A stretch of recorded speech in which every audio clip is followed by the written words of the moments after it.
बढ़ते अब आगे बात करेंगे दिल्ली एनसीआर के तमाम उन इलाकों की जहां की आबो हवा पूरी तरह से जहरीली हो चुकी है। दिल्ली एनसीआर की हवा जहरीली हो चुकी है। दिल्ली में हवा बेहद खराब श्रेणी में बरकरार है।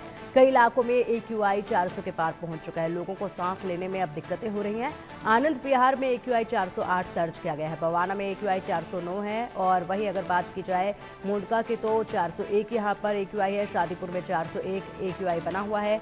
वहीं वजीरपुर में AQI लेवल 412 पहुंच चुका है। तो देखिए AQI जो है वो 400 के ऊपर ही दर्ज किया जा रहा है। 400 के नीचे ये AQI नहीं आ रहा है। जबकि ग्रैब के नियम जो है वो लागू करा दिए गए, लेकिन बावजूद इसके कोई असर जो है उनका नजर नहीं आ रहा है। जिस तरीके से AQI अभी भी गंभीर से भी गंभीर श्रेणी में बना हुआ है। दिल्ली एनसीआर की जनता अभी भी जो है जहरीली हवा में सांस लेने पर मजबूर है। और इसी के साथ साथ सुबह सवेरे जो तस्वीरें सामने आती हैं वो काफ़ी हैरान कर देने वाली आती हैं, क्योंकि इस वक्त इतनी ज़्यादा ठंड नहीं है। सुबह और शाम के वक्त गुलाबी ठंड महसूस होती है और अब ये ठंड जो है धीरे धीरे हालांकि बढ़ती जा रही है, लेकिन बावजूद इसके वो सर्दी का सितम अभी शुरू नहीं हुआ। जिस तरीके का कोहरा जो है सुबह देखा जा रहा है, कई सारे एक्सीडेंट हादसों की खबरें भी आने लगी हैं कोहरे के चलते। ये जो कोहरा है खुले इलाके में अगर होता है तो वो ज़्यादा से ज़्यादा सर्दी का कोहरा माना जाता है, लेकिन अगर भीड़ भाड़ वालों इलाकों में कोहरा बहुत ज़्यादा होता है तो वो सिर्फ कोहरा नहीं, उसमें जो है अगर बात की जाए प्रदूषण भी बहुत हद तक होता है। वहीं अभी हवा की गति काफ़ी धीमी है, जिसके चलते ये जो प्रदूषण है, ये जो पोल्यूशन है वो एक ही जगह पर जमा हो रखा है और उसी की वजह से AQI जो है वो ज़्यादा गंभीर श्रेणी में पहुंचा हुआ है। अगर मौसम में कुछ बदलाव आता है और हवा की गति बढ़ती है तो शायद दिल्ली वालों को कुछ राहत मिल जाए, दिल्ली एनसीआर के लोगों को कुछ राहत इस जहरीली हवा से मिल जाए। लेकिन फिलहाल ये जहरीली हवा जो है वो लोगों की सांसों पर आफत बनी हुई है। तरह तरह की समस्याओं के साथ जो है लोग पहुँच रहे हैं लगातार अस्पतालों में और लंबी कतारें अब अस्पतालों में देखी जा रही है। चलिए अब रुक करेंगे हमारे सहयोगियों का और अपडेट लेंगे कि इस वक्त दिल्ली एनसीआर की आबो हवा कितनी जहरीली है, लोग कितने जागरूक हैं, प्रशासन जिस तरीके से बैठकों में बातें करते हैं, सख्ती दिखाते हैं, तो वहाँ पर वो नियमों का पालन हो रहा है या नहीं। सबसे पहले बात करेंगे दिल्ली की। दिल्ली से हमारे सहयोगी आदित्य है, उसके बाद गुरुग्राम से हमारे सहयोगी गोहित कौशिक है, गुरुग्राम का भी रुक करेंगे। गाजियाबाद से हमारे सहयोगी अनिल चौधरी हैं और नोएडा से महेंद्र माही हमारे साथ हैं। आयुष सबसे पहले आपके पास आना चाहेंगे। आदित्य सबसे पहले आपके पास आना चाहेंगे। दिल्ली में इस वक्त जो है सबसे ज़्यादा खराब हवा देखी जा रही है। AQI 400 के पार ही बना हुआ है, जो कि 400 से नीचे नहीं आ रहा है। ऐसे में जो रूल्स लागू किए गए, जिस तरीके से सख्ती दिखाने की बात प्रशासन कर रहा है, उसका तो कोई असर नज़र ही नहीं आ रहा है, क्योंकि यहाँ पर AQI तो वैसे ही कि वैसे गंभीर श्रेणी में बना हुआ है।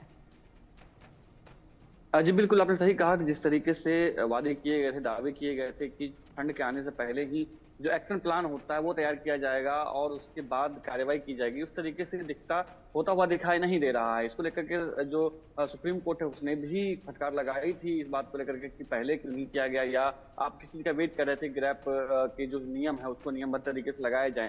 लेकिन आप देखेंगे जो फीडबैक आए हैं लोगों के, जब हम लगातार ग्राउंड पे लोगों से बात कर रहे हैं और जो इन्वायरमेंट पे काम करने वाले लोग हैं उनसे हम बात कर रहे हैं, तो उनका एक कहना बहुत ही जायज भी लगता है कि जो पेड़ पौधे हैं, जो दिल्ली एनसीआर में पेड़ पौधे लगाए गए हैं, पानी का छिड़काव तो सड़कों पे किया जाता है, लेकिन जो धूल पेड़ पौधे पे जमे हुए हैं उसको हटाने के लिए कोई कोशिश जो है वो नहीं की जाती है। क्योंकि जो प्रक्रिया है जो जिससे जो पेड़ पौधे हैं वो हवा देते हैं, या पेड़ पौधे जो हैं और अच्छे से काम कर पाएंगे, जो फोटोसिंथेसिस है उनका वो अच्छे से हो पाए, उनका जो पत्ता है पूरा ढका होता है धूल से, जिस वजह से आप देखेंगे कि उससे दिक्कतें आती हैं। जो पर्यावरण पे काम करने वाले लोग हैं, पर्यावरणविद, उनका कहना है कि पत्तों पे भी छिड़काव होना चाहिए, जो दिल्ली एनसीआर में अभी आपको होता दिखाई नहीं देता है। कहीं पर देखेंगे आप, जैसे कल की अगर हम बात करें तो दिल्ली एनसीआर में जो सबसे कम जो जगह था वहां पे 401 एयर क्वालिटी इंडेक्स नापा गया था, वो भी जो है जैसे आनंद विहार की बात करें तो 410, 412, 415 ऐसी स्थिति वहां पर थी।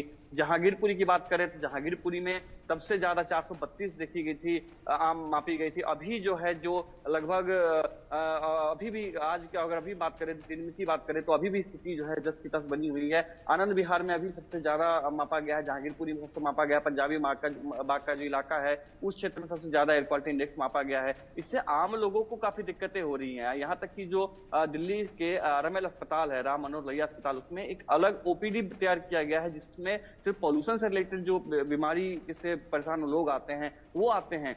तो वहां पर हर मंडे इस तरीके की कतार लोगों की लगती है जो वहां पर आते हैं। आम दिनों में भी लोग आते हैं जिनको सांस लेने में परेशानी हो रही है। कई कई ऐसे शोध आए हैं जिससे ये पता चला है कि जो लोग हैं भारतीय उनको उनकी जो जीवन है, क्योंकि एयर क्वालिटी इंडेक्स खराब होने से उनका जीवन जो है सीधा 8 साल तक कम होता जा रहा है। इस तरीके के शोध भी आए हैं। इसको लेकर के कोई कार्रवाई जो है बिल्कुल। उस तरीके से होती दिखाई नहीं दे रही है। ठीक है आदित्य, आएंगे आपके पास। और जिस तरीके से यहाँ पर नियमों को लागू होना चाहिए, अभी वो सख्ती नजर नहीं आ रही है। हालांकि अगर आती ये सख्ती नजर तो जरूर AQI में भी कुछ बदलाव नजर आता। गुरुग्राम का रुख करेंगे, जहां से हमारे सहयोगी गोहित कौशिक हमारे साथ जुड़े हुए हैं। गोहित, लगातार गुरुग्राम से आपने अपडेट दी है, सुबह सवेरा जो है कोहरा देखा जाता है, विजिबिलिटी काफी कम हो जाती है और ऐसे में लोगों को समस्याएं यहाँ पर सफर तय करने में भी हो रही हैं। और अगर बात की जाए अस्पतालों की, तो वहां पर क्या मरीजों की संख्या फिलहाल पहुंच रही है ये भी बताइएगा, और साथ ही अभी गुरुग्राम का AQI क्या है ये भी बताइएगा।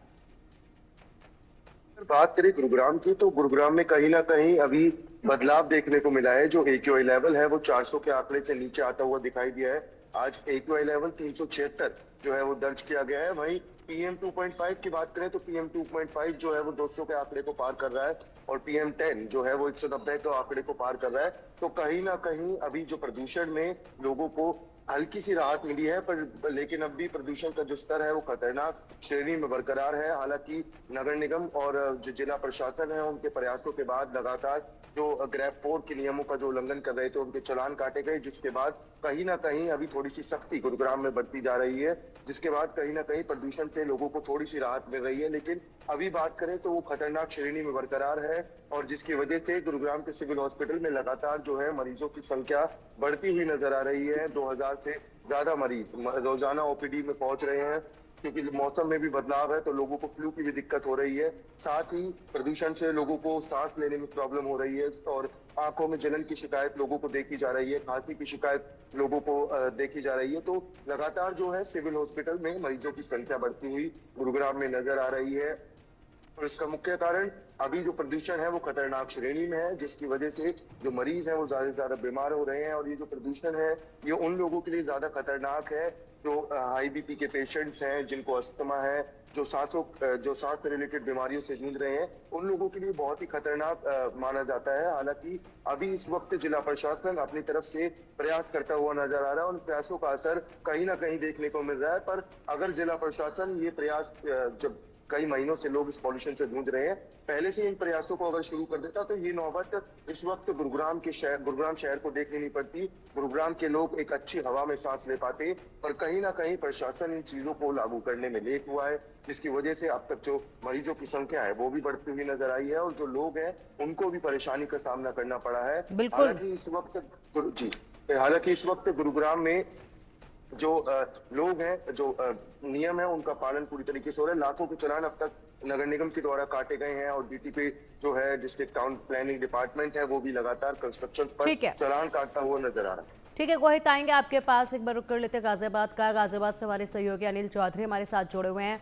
अनिल, गाजियाबाद में फिलहाल क्या कुछ हालात हैं और मौसम से कुछ राहत इससे मिल पाएगी क्या पॉल्यूशन से? क्योंकि मौसम अगर बदलता है तो जरूर कुछ ना कुछ इस AQI में भी बदलाव देखा जाएगा।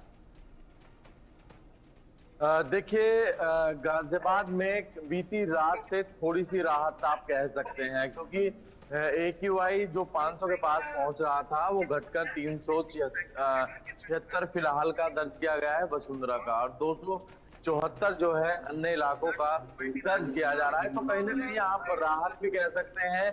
वही तस्वीरें भी हम अपने दर्शकों को दिखाना चाहेंगे।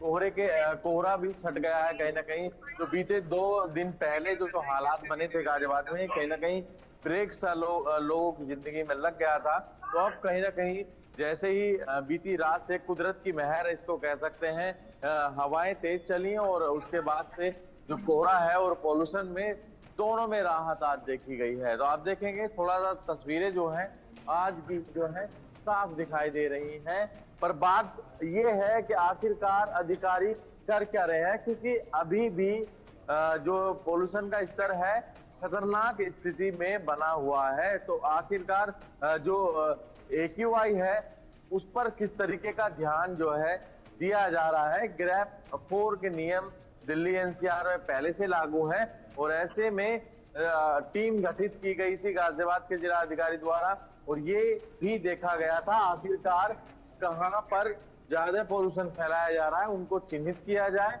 और उन पर एक्शन प्लान तैयार किया जाए। ये चीजें टीम गठित तो जरूर कर दी गई, पर ग्राउंड जीरो पर मुझे कुछ भी ऐसा नहीं दिखाई दिया। सिर्फ एक बिल्कुल फैसला अनिल, जरूर बिल्कुल गाजियाबाद में यही फॉलो किया है। गया, जिसमें कि कक्षा 1 से 12वीं तक के स्कूल बंद कर दिए गए, उनको ऑनलाइन शुरू कर दिया गया। बिल्कुल बिल्कुल अनिल, जिस तरीके से ऑनलाइन क्लासेस कर दी गई हैं, स्कूल कर दिए गए हैं और 50% स्टाफ जो है वो वर्क फ्रॉम होम करेगा, उसके बाद तो काफ़ी राहत मिलनी चाहिए थी, क्योंकि सड़कों पर वाहनों की भी कमी आनी चाहिए थी। 50% लोग अगर घर से काम कर रहे हैं तो सड़कों पर आवाजाही भी कम होनी चाहिए थी, लेकिन बावजूद इसके उसका भी कोई फर्क नजर नहीं आ रहा है। अगला रुख करेंगे नोएडा का, जहां से हमारे सहयोगी महेंद्र भाई हमारे साथ जुड़े हुए हैं। महेंद्र, किस तरीके की तस्वीरें फिलहाल नोएडा में देखी जा रही हैं? कोहरा कैसा है? पॉल्यूशन को लेकर क्या स्थिति अभी बनी हुई है और प्रशासन क्या कुछ कर रहा है फिलहाल? देखिए, अगर नोएडा और ग्रेटर नोएडा की बात करें तो कल से राहत है। आज नोएडा का सेक्टर 62 का इलाका, जहां एयर क्वालिटी इंडेक्स 450 के पार दर्ज होता था, आज वहां 310 दर्ज किया गया है। और नोएडा के तमाम इलाकों की बात करें तो 260 और 270 दर्ज किया गया है एयर क्वालिटी इंडेक्स। तो ऐसे में कह सकते हैं नोएडा और ग्रेटर नोएडा के लोगों के लिए थोड़ी सी अच्छी खबर यह है कि पॉल्यूशन में थोड़ी कमी आई है। और जिस तरीके से सुप्रीम कोर्ट ने तमाम लोगों को फटकार लगाई थी पॉल्यूशन को लेकर, पॉल्यूशन कंट्रोल को लेकर, उसके बाद कहीं ना कहीं नोएडा प्राधिकरण और ग्रेटर नोएडा प्राधिकरण कुंभकर्ण की नींद से जागा है। अब सड़कों पर आपको वाटर टैंकर दिखाई देंगे, पानी का छिड़काव होगा, मगर अभी भी कई काम और होने बाकी है। जैसे कि हमारे संवाददाता आदित्य ने बताया था कि पेड़ों पे छिड़काव बिल्कुल नहीं हो रहा, और ये हकीकत है। नोएडा में भी अगर आप निकलेंगी सड़कों पे तो तमाम पेड़ों पे धूल मिट्टी जमी हुई है, पत्तों पे धूल की मोटी चादर जमी हुई है, जिससे वो ग्रीन ऑक्सीजन है वो रिलीज नहीं कर पा रहा। तो ऐसे में जरूरत है कि जो वाटर स्प्रिंकल है या एंटी स्मोक गन है, उसके सहारे पेड़ों पे छिड़काव किया जाए, जिससे कहीं ना कहीं जो पेड़ पौधे हैं जिसपे धूल मिट्टी जमी है वो साफ हो। और संख्या बढ़ाने की जरूरत है एंटी स्मोक गन की, यानी कि जब नोएडा की सड़कों पर गाड़ियां चलती है, धूल मिट्टी उड़ती है, तो उससे जो पॉल्यूशन निकलता है तो वो कहीं ना कहीं हम लोगों को खतरनाक स्तर पे मजबूर करता है, वो जहरीली हवा लेने पे। तो ऐसे में तो और जरूरत है एक्शन प्लान की। और जिस तरीके से हमने देखा बीते 20 से 25 दिनों में जो स्थिति थी नोएडा, ग्रेटर नोएडा, पूरे एनसीआर में, कि कोई भी काम तरीके से नहीं हो रहा था। सुबह के वक्त खासकर जब, क्योंकि पॉल्यूशन सबसे ज्यादा असर सुबह के वक्त करता है 7 बजे, तो ऐसे में हमने देखा था ना सुबह सड़कों पर पानी का छिड़काव होता था, ना एंटी स्मोक गन का इस्तेमाल किया जाता था, ना अधिकारी फील्ड में निकलते थे। उसके बाद लगातार जब मॉनिटरिंग की जा रही थी, सुप्रीम कोर्ट ने फटकार भी लगाई कि ऐसे नहीं चलेगा, आप लोगों को जहरीली हवा लेने के लिए मजबूर नहीं कर सकते। जिसके बाद तमाम जो संबंधित अधिकारी है वो थोड़े जागे। और अब बिल्कुल महेंद्र, बिल्कुल देखिए, सिर्फ बिल्कुल महेंद्र, बिल्कुल देखिए, सिर्फ दफ्तरों में बैठकर नियम बनाने से, सख्ती बोलने से कि सख्ती से नियमों का पालन करवाइएगा, उससे नियमों का पालन नहीं होने वाला है। अधिकारियों को खुद जमीन पर उतरकर चेक भी करना होगा, तभी जाकर कुछ असर नजर आएगा। और चलिए एक बार फिर से रुक कर लेते हैं, दिल्ली से हमारे सहयोगी लगातार आदित्य जुड़े हुए हैं। आदित्य, देखिए जिस तरीके से बात की अभी महेंद्र माही ने यहाँ पर कि यहाँ पर छिड़काव भी कम कराया जा रहा था, इसके अलावा और भी कई चीजें थी जो करवानी चाहिए थी मगर नहीं हुई। आदित्य, अगर हम बात करें दिल्ली की, तो दिल्ली में एंटी स्मोक टावर को लेकर क्या स्थिति है? क्योंकि हर साल वो खराब पड़े रहते हैं, ज्यादातर जगहों पर उनको ठीक नहीं करवाया जाता है। नए लगाने की भी बात हुई थी, उनको लेकर क्या अपडेट है? कई टीमें बनाई गई थी जो कि धरातल पर जाकर ये सुनिश्चित करेंगे कि नियमों का पालन हो रहा है या नहीं। वो टीमें किस तरीके से काम कर रही है? क्या वो टीमें एक्टिव हैं या फिर सिर्फ वो बातें तब तक के लिए थी, उसके बाद उन टीमों का कोई अता पता नहीं है?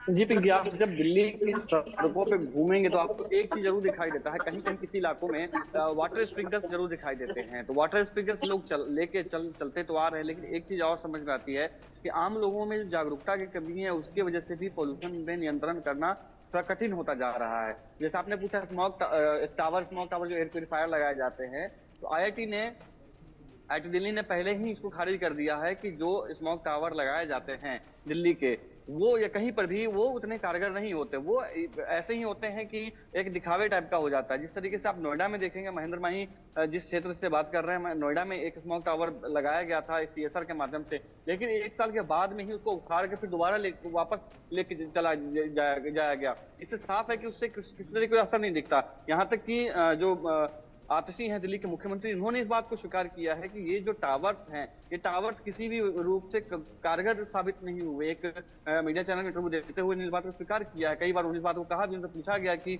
वो टावर क्यों लगाया गया, तो उन्होंने कहा कि ये टावर तो टेस्टिंग के लिए थे,